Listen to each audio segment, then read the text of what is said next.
Guys, Chris here. Today we're going to conclude our part 3 of our 3-part series about Mr. Matsumura, who went missing in 1945 while hiking in the Sierra Nevadas.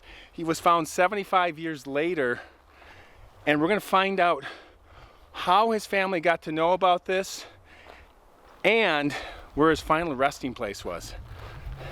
That's next.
Okay, so for today's beverage, we are going to actually have some tea. I think it's just more appropriate for our story today to have some tea, and I have some raspberry zinger here, so that's going to work. And I got my little stove, so we'll put that together real quick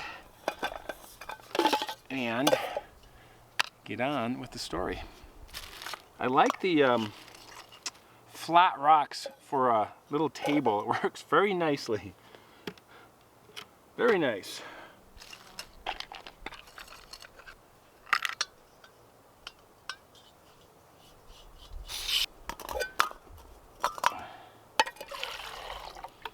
Yeah, just a little bit there.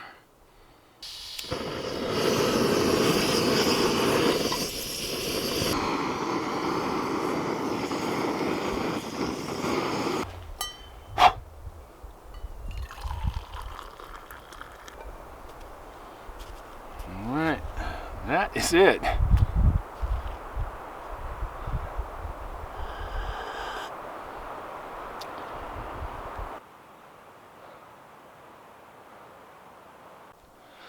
So we're going to back up the story just a little bit here and catch it up. In 1945, late in the war, and I mentioned this earlier, the U.S. government lifted the restrictions on the Japanese citizens that were living in internment camps late in the summer because the war was wrapping up. And the Matsumura family decided to stay at this camp, Manzanar, until they could figure out where they were going to go and what they were going to do exactly and buy themselves some time.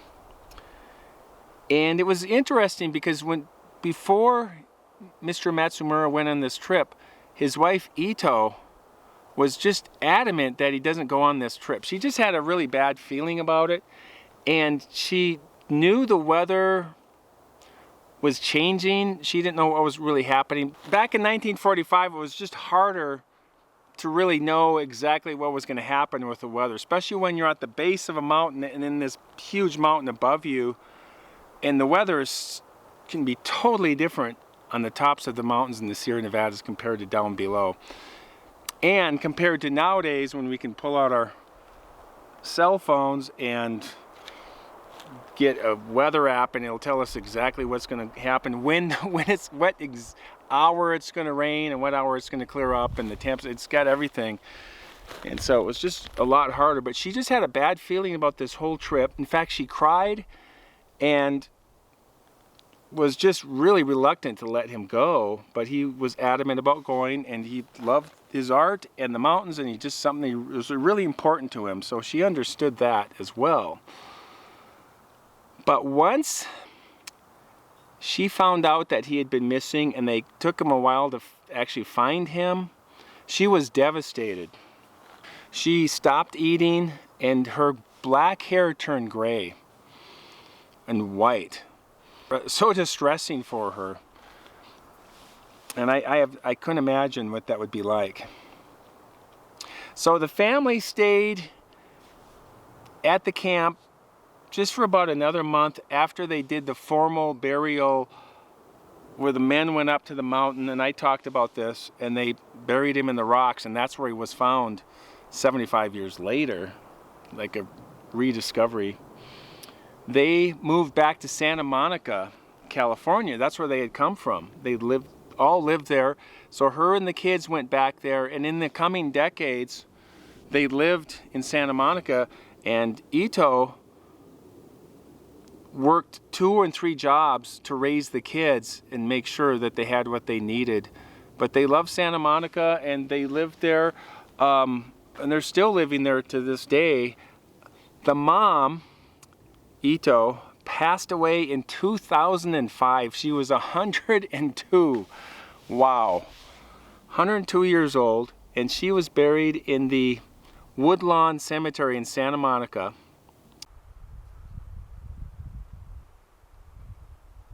So back in 2019, after they rediscovered Mr. Matsumura's remains, the 2 hikers, the Inyo County Sheriff's Department were tasked to bring those remains down off the mountain.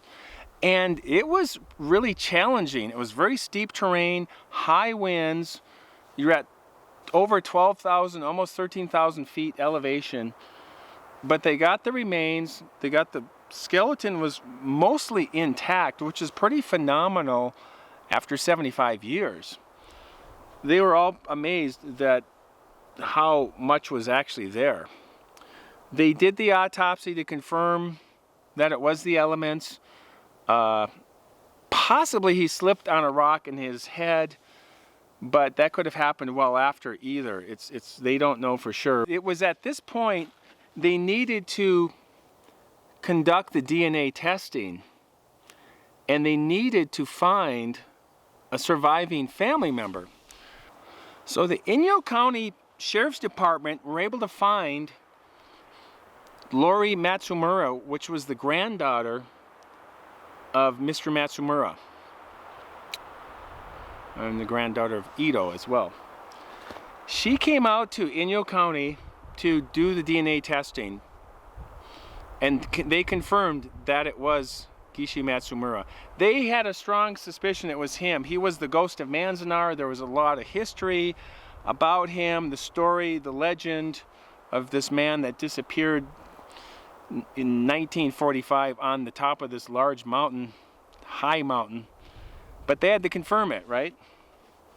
So she came out, did the testing, and her boyfriend went to Manzanar. Really interesting. She had heard stories about Manzanar growing up. She'd heard about her grandfather and grandmother and the kids being in this internment camp for 3 years during the war. And she didn't think a lot about it other than she understood the stories. But when she got to Manzanar, it really was kind of a reality check, because what she thought was their experience was different than she was seeing in front of her. Manzanar is in the desert. It's at the base of this mountain. They had 11,000 people in this 1 square mile area. There was 3 or 4 families, or even 5 families in each barracks. They had hardly any privacy. The Park Service has this set aside as a historic monument, and so you can tour some of the remains of this internment camp, and then they rebuilt some of it to give you an idea of what it's like some of the barracks. They rebuilt them, and there was 8 guard towers around this area. They rebuilt one of those, and you can see it from the highway. Men with, armed guards in these towers. A mess hall, kind of a headquarters center. And this is where they lived. I mean, they were there the whole time until the end of the war, closing of the war. And she saw the harsh desert. She saw where I believe it was Barracks 18 was, and she saw all the sagebrush and the desolation. There's no trees out there. It's different small plants, but it's hot and dry and no shade, and it's flat. And she was thinking about it, and she thought she didn't think she could survive it if she was to have to live through that herself. It just seemed crazy that they were put in this place. The one thing that did remain, had not changed, was Mount Williamson, just looming, towering over this camp. And at this moment, at this time, she felt this kind of connection to her whole family that she had never felt before.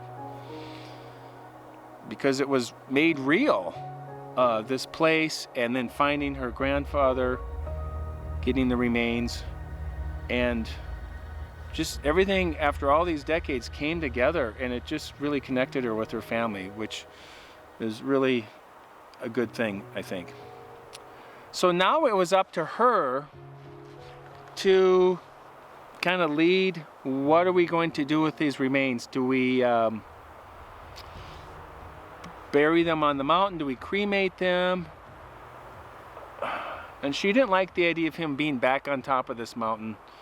Even though he loved it up there, he loved painting, he loved the wilderness, the hiking up there, and fishing and all that. But she liked the idea of him being buried back in Santa Monica with the grandmother, Ito.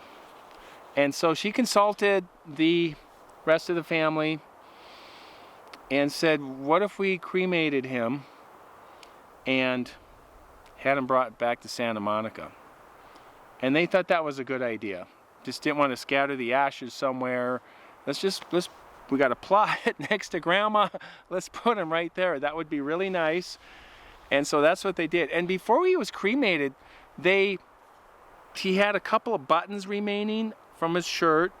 There was a rusty pocket knife, some fishing line, his shoes, and his leather belt. And they donated that to the Park Service for Manzanar for like a display, and they could talk about the specific story of the Ghost of Manzanar, which was the Gishi Matsumura story. And then they took the remains and cremated them. And they had a funeral for him at the Woodlawn Cemetery in Santa Monica. And they said their final farewell to him, second funeral. But they liked that his final resting place was right next to Grandma Ito. And they liked that the history was going to kind of stay together. They have other family members, the kids that had passed that were actually living in Manzanar are buried there, just not too far from Grandma and Grandpa. And they liked the idea of everybody being in the Santa Monica area, which is where they started as a family coming from Japan back in the old days. And that is the story of the Ghost of Manzanar. That is quite an epic story. That's why I had to do it in 3 chapters. Just way too much information for me to